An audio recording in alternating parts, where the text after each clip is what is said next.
Shape of Water. It's a beautifully shot movie. Okay, I can't say enough about how much I like. I can't say his name without butchering it, so I'm just gonna go with the last name, Del Toro. Um, I can't say enough about how much I enjoy his style, his visual style.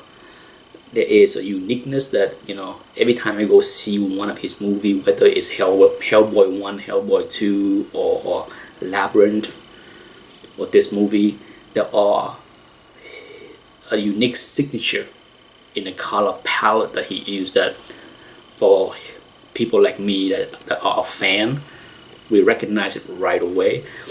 His movies tend to be shot with a very vibrant color, that even when it is dark, it's still vibrant. It's hard to explain it, but for me, that's how I feel. Okay, I think this is a spoiler-free portion of the review, so I can tell you that this is a movie worth seeing. For me, it's definitely worth seeing more than once. That's how much I like the movie.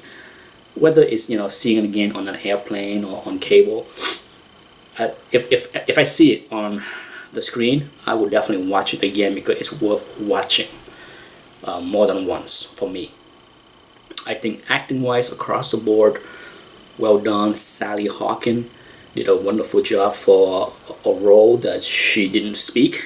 She did a wonderful job with her facial reaction, her mannerism. That worked. The supporting cast works. Michael Shannon, for the most part, worked.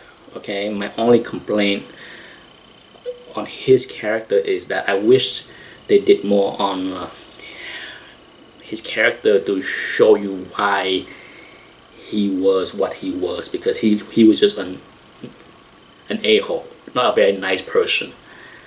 But I wish they gave him more, like, why was he that way, what led him to be that way. But it's not a huge problem.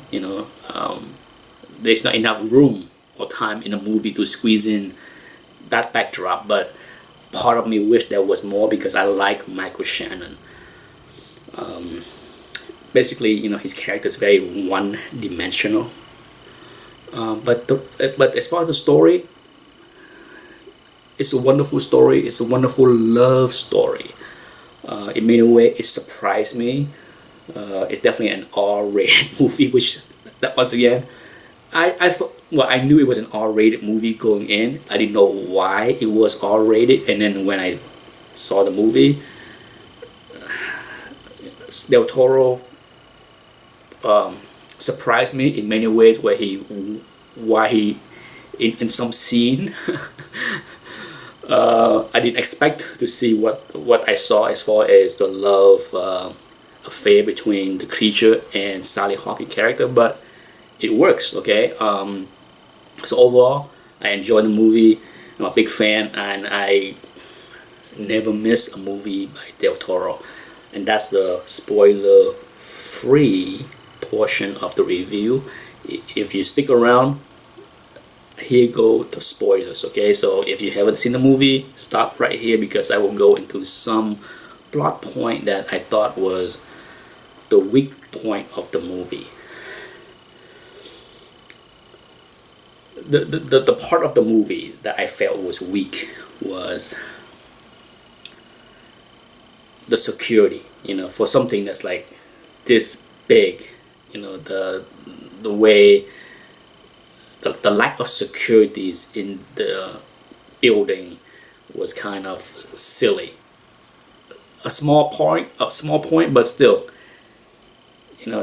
for something this big, there need to be a lot more securities around to keep the secret, right? But that did not happen, or did not exist. And as far as there are limited number of people with exposure to the creature. Okay, as far as the scientists or the cleaning crew, and yet when the creature disappeared, they couldn't pin down the handful of people that had access to the creature and hunt down who did it. To me, it would have been better off if the creature disappear, escape, and then go on the run, and then Michael Shannon and his posse go on the creature hunt instead of like have that whole like questioning the maid and the scientist who did it, who knows what.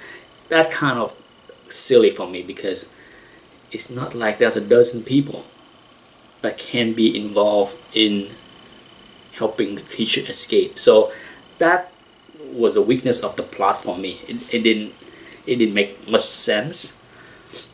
Whatever, but regardless, very minor. Okay, there's not a whole lot to complain about the movie. I think the movie, the pacing was just right.